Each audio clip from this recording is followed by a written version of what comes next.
So, hello, welcome everyone to our session. This is Dignity in School, a children's rights approach to learning.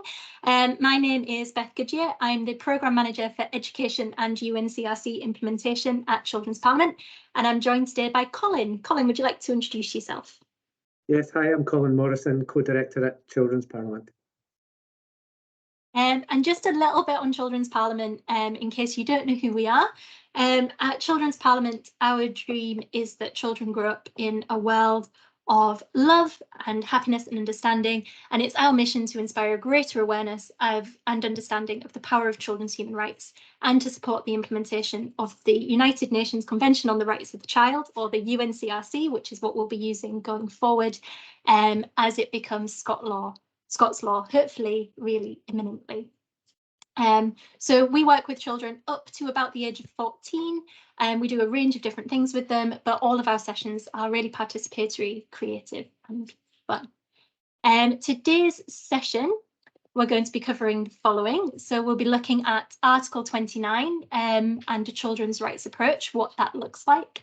We'll be doing a wee activity with everyone where we'll be thinking about framing our own rights as a children's rights approach. Then we'll have a little delve into the Dignity in School programme that's running at the moment. We'll have a spotlight on some of the work we did with young people, so with children. So we've got Danish and Nia, two children from Stonywood Primary, who will share with us what the friendship finders look like. And then at the end, we'll finish, if we have time, with a wee pledge activity, and I'll tell you a little bit more about some of the resources we have. And hopefully through doing all of that, we'll achieve the following. So we'll have an increased understanding of the UNCRC and how to make children's human rights real for children in school.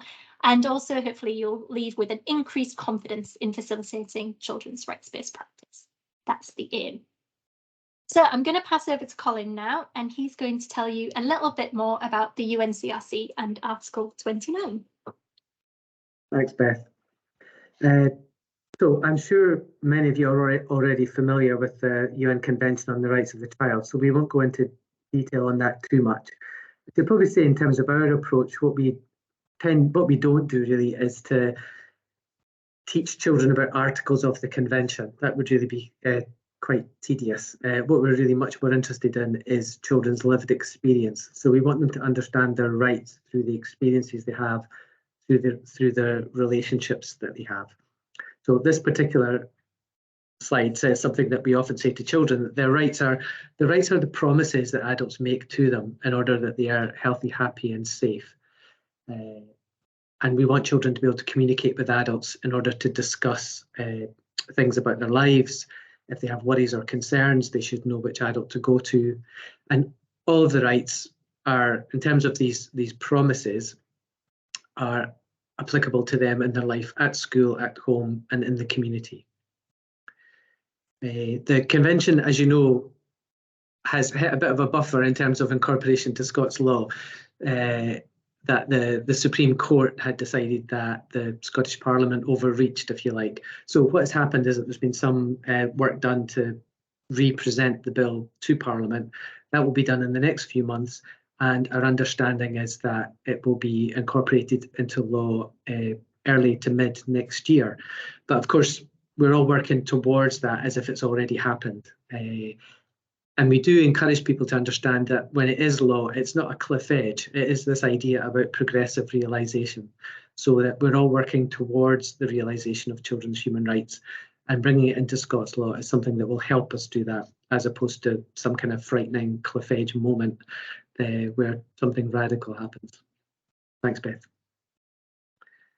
So I've already said that we don't teach children about individual articles normally, but I think it's really important that in Scotland that we're very aware that even though the right to an education is already in law, that's in Article 28 of the Convention, we also have Article 29, and Article 29 is much more about nature, the experience, the meaning of what happens when you're learning, not just in school, but learning in all environments. So learning at home, learning in the community through children's clubs, youth work, learning at college for 16, 17, 18-year-olds. So it's a very kind of broad understanding of where learning happens.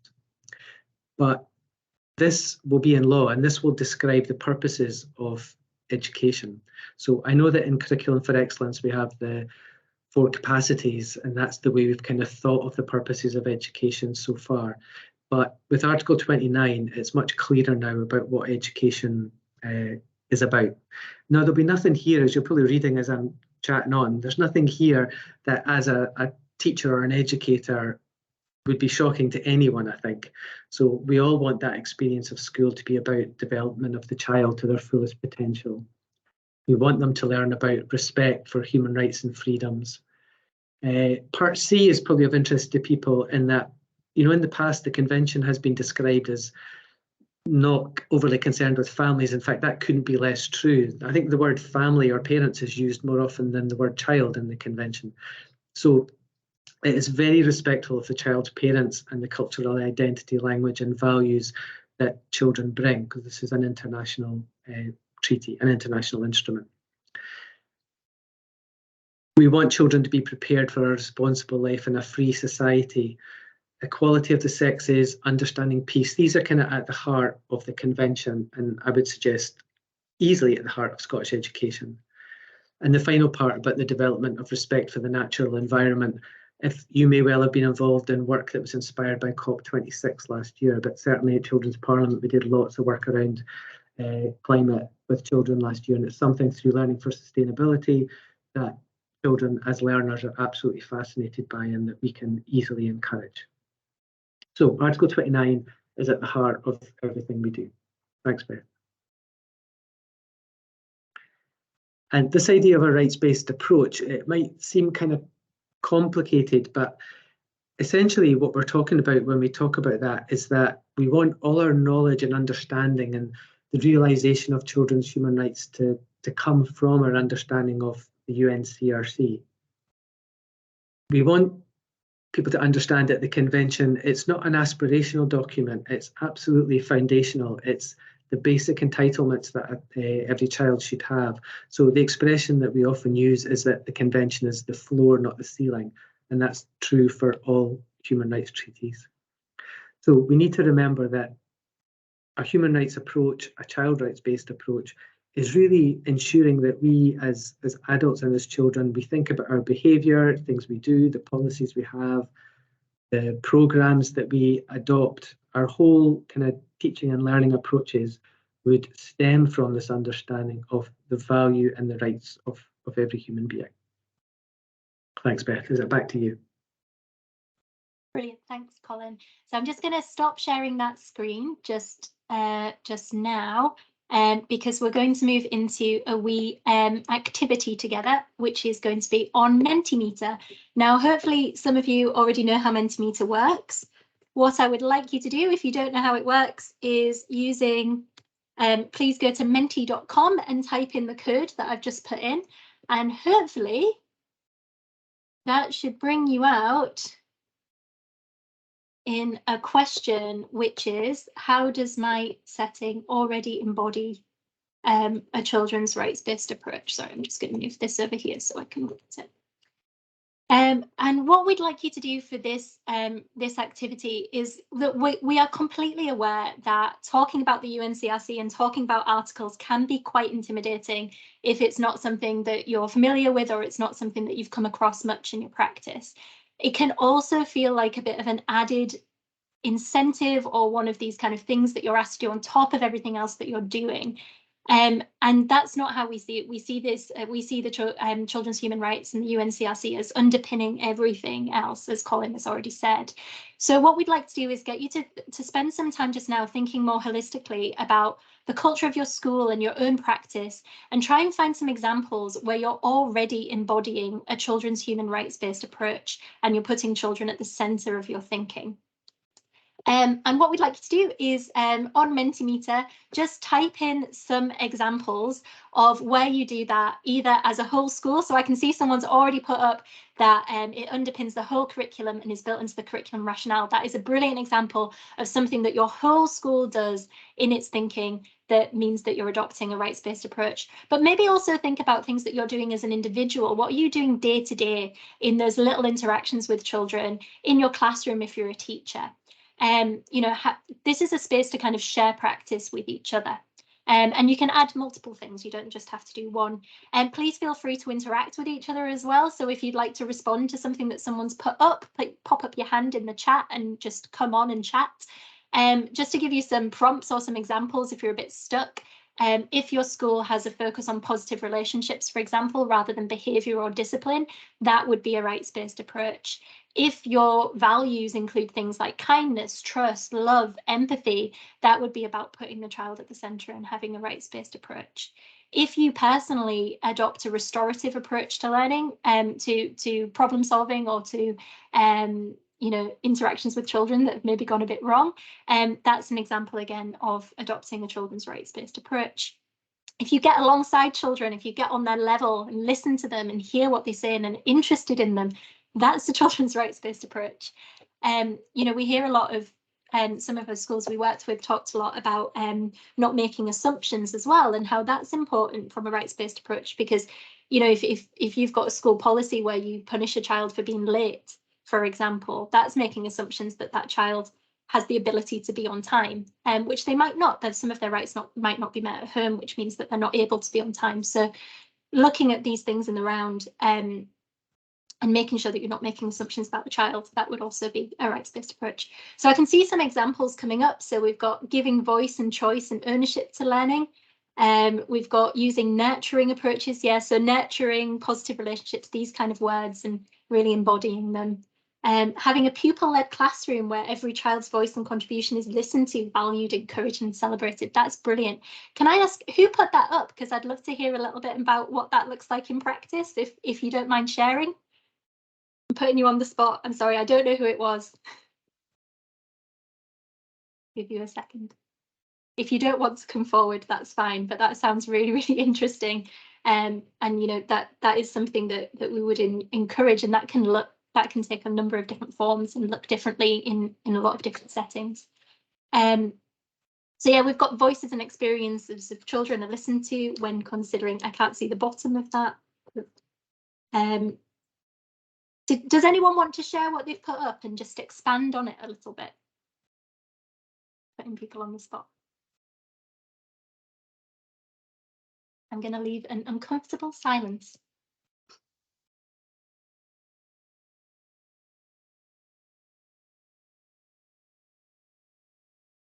Okay. I'm going to give you a couple more minutes to put some stuff up, because I can see that people are still adding. So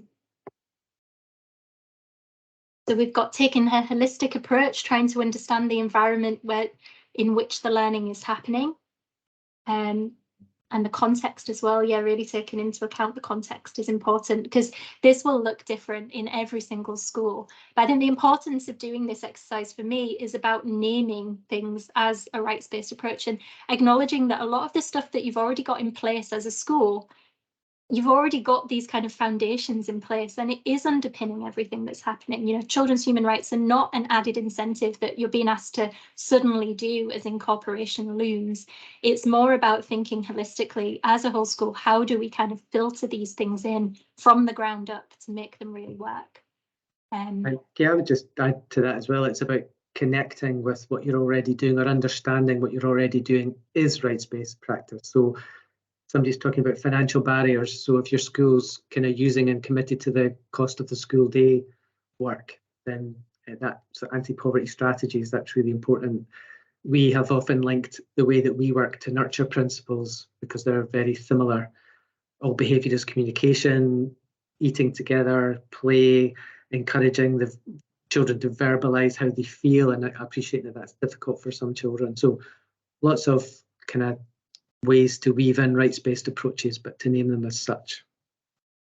I think that's been one of the challenges for schools over the last wee while, is kind of a lot of these things have existed for a while, and they are completely linked to and informed by the UNCRC, but sometimes it's not explicit, that link isn't explicitly made. And I think we need to do some work to kind of show that these things are already in place. Again, it's not about kind of reinventing the wheel. It's about understanding where they've come from and how they link into children's human rights.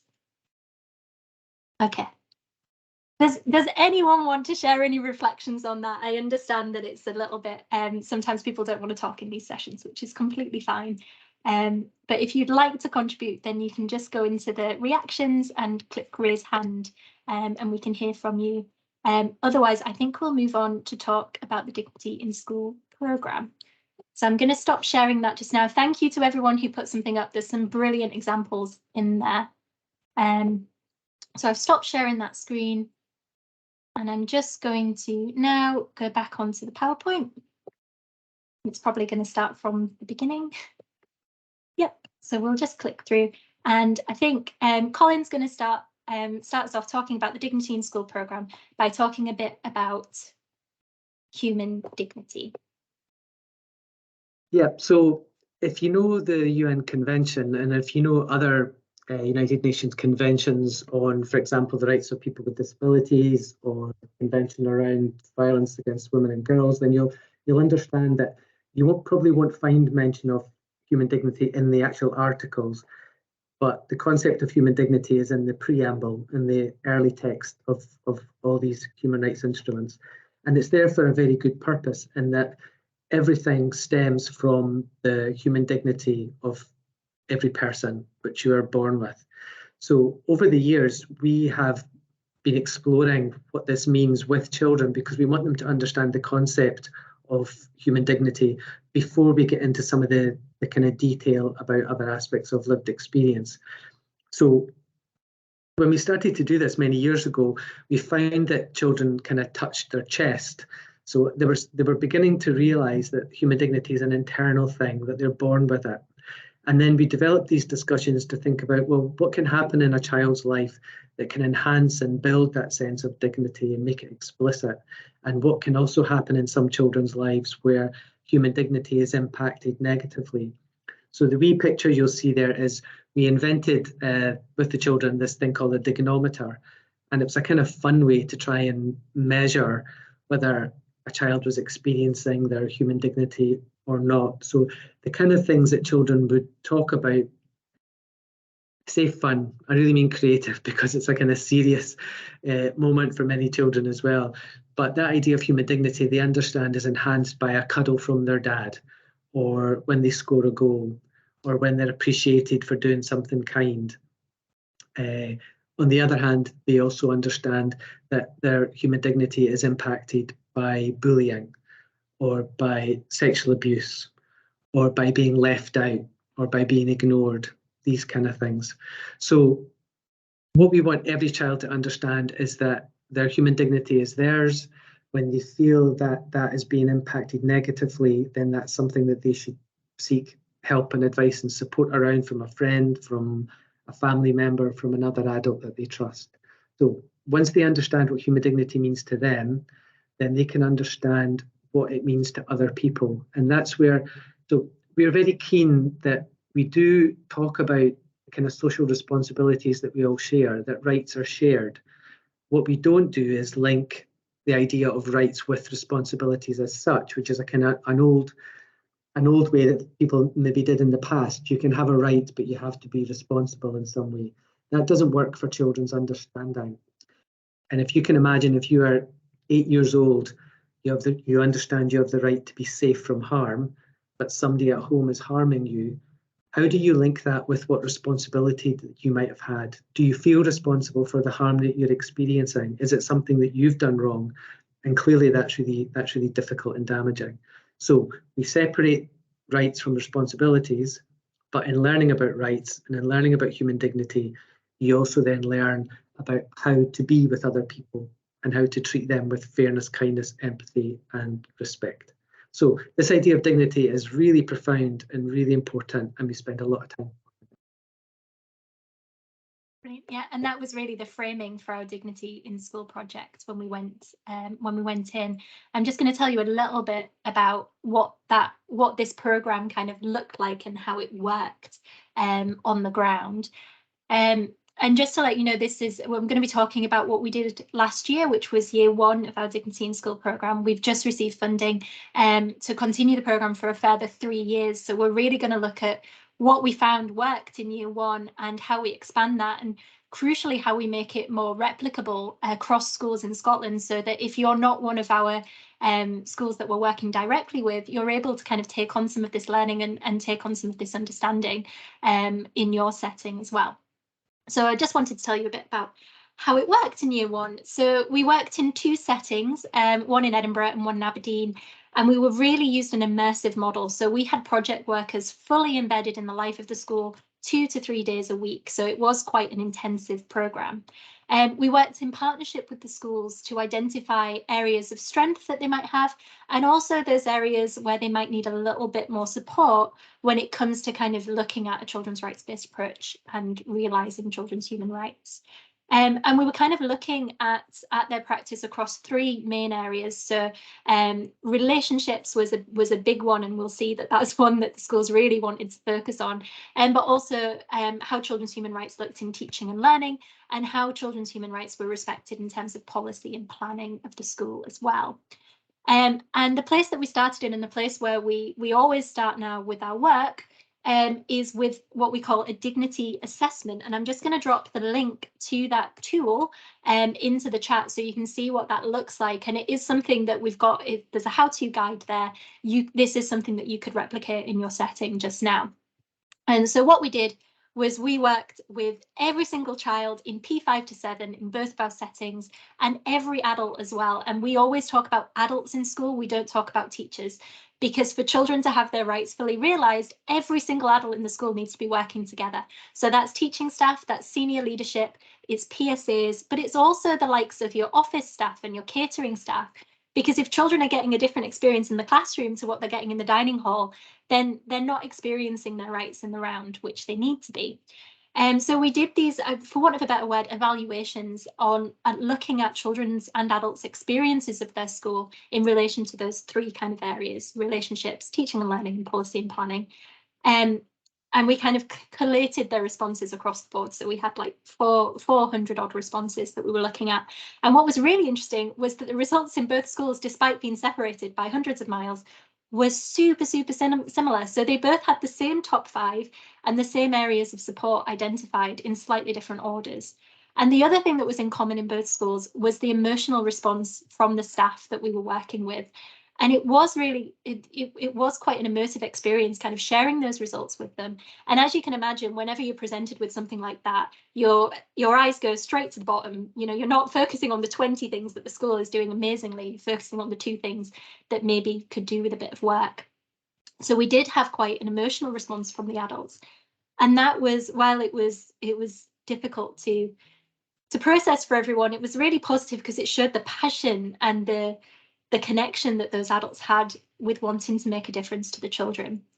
And the other thing that came out was the challenges of having those conversations around the areas of support can be really tricky. You know, we did have to have some difficult conversations in both settings, and we had to do quite a bit of self-reflection with the settings on kind of why these results were maybe coming out the way that they were. So, for example, in one of the schools, shouting came out as one of the lower scoring statements. So adults in school shout, a lot of children said that they did, which made it one of the lower scoring statements. And that was really difficult for that school to process as a school that don't have an ethos of shouting and didn't believe they were a shouty school. So we had to do a lot of work with both the adults and the children to unpick what that meant and what was happening, and really find out from the children what they meant by shouting, what their experiences of that was, how it made them feel, and what they wanted to see change, or how to frame it in a positive way so that we could come up with a solution together. In the other school, one of the statements that came out quite low scoring was that adults were interested in children. And in the wake of COVID, the adults found that really difficult to take, because they honestly felt that they did care and they were interested in the children. And for whatever reason, that wasn't translating through. So that was quite an emotional thing to have to deal with and come to terms with. But the whole point is to kind of look at these things and think, right, okay, how do we work with children? How do we find solutions that work for children to kind of make these experiences better for them? So we kind of had those discussions in both schools and came up with our areas of focus for the rest of the year. So in the school that had the adults aren't interested in me statement come up quite quite low. We focused on friendship and relationships. So we created a group called the Friendship Finders, which we're going to find out a little bit more about in a sec. And in the other school, we had a focus on pupil voice groups, because that was something that children were really interested in, really invested in, and also in their relationships as well. So relationships was like a very key theme for our year. So that's what kind of our process looked like. And then for the rest of the year, we were working alongside the children, alongside the adults, in a very bespoke way, to try and see, right, how do we improve these things within this setting? And what I'd like to share for you just now, so I'm going to stop presenting and I'm going to share. What? Just need to do a bit of rejigging with everything. What I should have here is a video that we took with our friendship finders. Oh, do you know what I've done? I've not shared that. Sorry, I knew I was going to do this. I've not shared that with sound. So I'm just going to stop sharing and reshare. Share with sound. There we go. Knew I'd do that. So this is a video that we've made this week with our friendship finders in Stonywood School up in Aberdeen. And Danish and Nia are going to tell us a little bit about what they did as part of the project. I would like to apologise briefly for the sound quality, because obviously this was filmed in a working school, but hopefully you can hear enough to see what was going on. We would have loved Danish and Nia to join us today, but logistically, with the timing of the session, we weren't able to do that. So I'm going to play this. It's about 4.5 minutes long. Can someone shout if you can't hear this after about 5 seconds? I'm Danish. I'm Nia. We are the Friendship Finders. The Friendship Finders are a group of kids to try and tell adults how they can make friendship between them and kids work, basically. The Friendship Finders have been detectives doing about have been talking about friendship and work to kids and adults and help them understand. We talk to adults to tell them how they can help kids with their friendship and with their work. We put all the information into one Friendship Finders toolkit, and we have some sessions for adults to read, and we also have some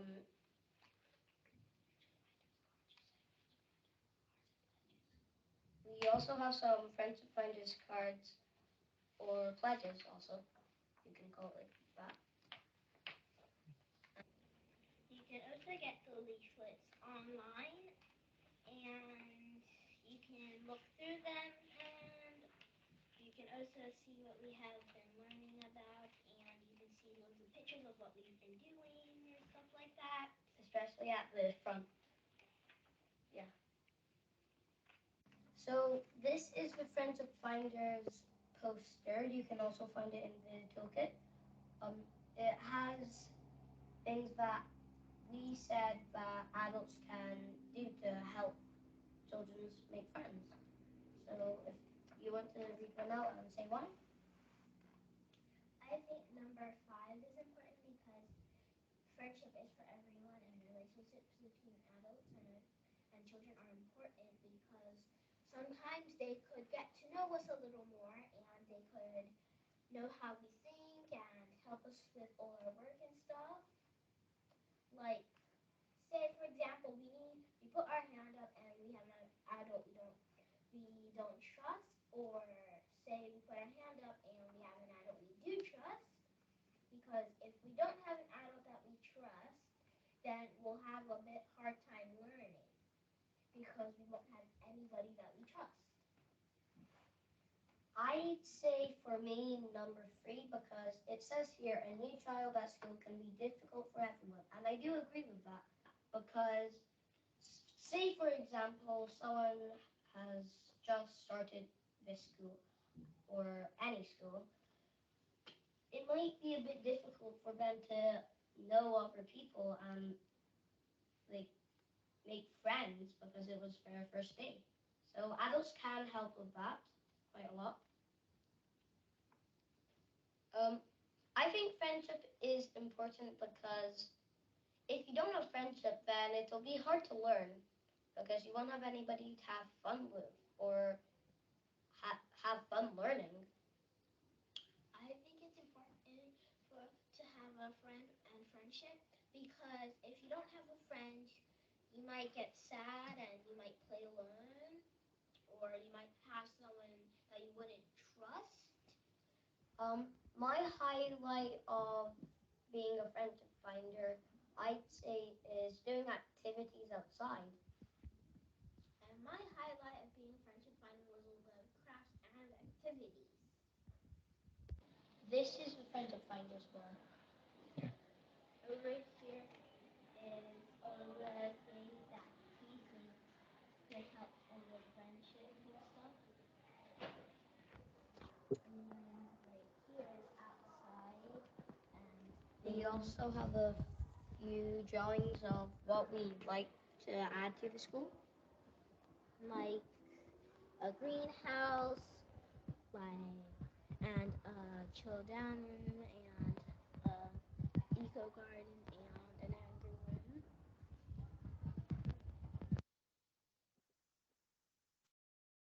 Okay, hopefully you could hear most of that. I know that Nia was a little bit quiet, but hopefully you could get a sense of what they've been working on and what it's kind of meant to them and why it was important to them. Does anyone have any feedback or reflections on that video that you'd either like to pop into the chat, or if you're brave, put your hand up and have a wee and just tell us your reactions. While I give you a chance to do that, just to say that we had some really good impact across both settings in terms of the project. We saw kind of on an individual level, we saw confidence levels of children really rising as we went through. You know, Danish in particular was not someone who was confident to contribute in that way at the start of the year. You know, he wasn't someone who would put himself forward for things, but by the end, through kind of working with us and working a lot with the adults in the school as well, he really built that confidence, and he was able to talk. You could see how confident he was in that video just then. So we saw kind of confidence growing on individual levels with the children that we were working with. We also saw a lot of kind of new policies and mechanisms coming out of both schools that kind of supported the project. I'm just going to share the PowerPoint again so I can show you one example of that from our other school in Edinburgh, St John's RC. So their focus, one of their focuses was on pupil voice groups, which they'd seen really take a decline over COVID for obvious reasons. They couldn't bring children together into the same space. So they'd seen these kind of pupil groups kind of almost stop. And the message from children to us was that they were so important. They wanted them back. They needed them back. So we kind of took this as an opportunity, or the children took this as an opportunity to be like, you know, we can do a fresh start. Let's look at pupil groups from the very beginning and think about how they work and how we want them to function differently, maybe. So we started with things like the selection process. You know, children were saying to us, it's always the same few children. It's a popularity contest. You know, we want different children to be involved. You know, how do we get involved? So the children kind of looked at every kind of stage of what a pupil group was and what it looked like and how they would feed into it and how they'd make an impact in the school, and kind of broke that down and thought about, right, if we're building this from scratch, what does it look like? And they created these pupil voice manifestos, which we have online as a case study, and I can drop that into the chat just now as well if people are interested on how that works in St John's. And what we found was the school have now adopted that policy as well. So going forward, now every time a pupil, they're selecting for a pupil group, they'll work with the children on what that pupil group looks like, from selection to involvement to how it impacts on the working of the school as well. So that's a real example of the children really influencing that school policy. One of the other things we found that to come out of it was the schools really shifting focus from improving attainment in COVID recovery to improving child well-being, health and well-being as part of COVID recovery. Because so much of this relationships were coming up so importantly throughout the whole process that it was like, actually, if we don't get health and well-being right, then they're not going to improve. They're not going to be in a position where they can learn and their attainment can improve. So we really saw that focus shift in both schools. And we also saw the confidence of adults improve as well. As we went through the process and we're talking to them about the UNCRC, we ran a few CLPL sessions to kind of support and cement that learning, but also the adults were able to kind of shadow sessions, come in, sit in on sessions, be part of sharings, things like that. So they were able to see this kind of work in progress, and we saw that that impacted on their confidence as well. So yeah, that's in a nutshell, that's the Dignity in School programme in Year 1. In Year 2, we're moving into 2 new local authorities, and we're going to be working with more schools, and we're going to be looking at what a more guided approach looks like as opposed to a more immersive approach. And out of that, we'll be really adding to our national offer, which I think Colin dropped a link to the Dignity in School Hub in the chat, which I'll talk about at the end. But that's kind of our centre for like all of our learning kits and our case studies, etc. So we'll be really adding to that national offer that everyone across the country can then kind of see that learning and kind of adopt the bits that work for them. So yeah, I'm going to hand over to Colin for our last activity before the end. Yeah, just really in the last couple of minutes before Beth winds up, it would be good if people wanted to put in the chat anything at all that you're currently planning, not necessarily because of what you've heard here, but anything that you're planning as we enter into the year where incorporation becomes a fact and it becomes law. Is there anything you're thinking about maybe stopping doing or starting doing, or things that you hope to grow in your approach to a children's human rights-based approach in school? So anything at all about where you're at and where you see the next phase. It'd be interesting for us just to hear that from colleagues that we don't know well. So anything you're going to start or think about growing. And as you're doing that, which will be helpful for us, Beth can just use the last couple of minutes to tell you a bit about what's happening next. So please do add those to the chat. I know it's always awkward when you're asked to kind of participate in these things, but I think if you can have a think, but also like write it down for yourself so that you've kind of got that accountability that you can go back to and really think about. So the last thing I wanted to share with you, and actually I might do this as a screen share because I've got slightly more time than I thought I would, is like I was talking about our national offer that we're really looking to build on throughout the next 3 years, is our Dignity in School Hub. And I'm just going to screen share now what that looks like. So this is our Dignity in School Hub, and what we're hoping is that this becomes kind of this kind of living dynamic resource that adults across the country can use to really kind of enhance their children's rights-based practice in school. So you'll see there's lots of kind of there's information on the programme in about, but also there's loads and loads and loads of resources that are available to use. So we've got our introductory tools, and that's the dignity assessments in there if that's something you're interested in doing in your school. But we've also got things like how to introduce the UNCRC to children, for example.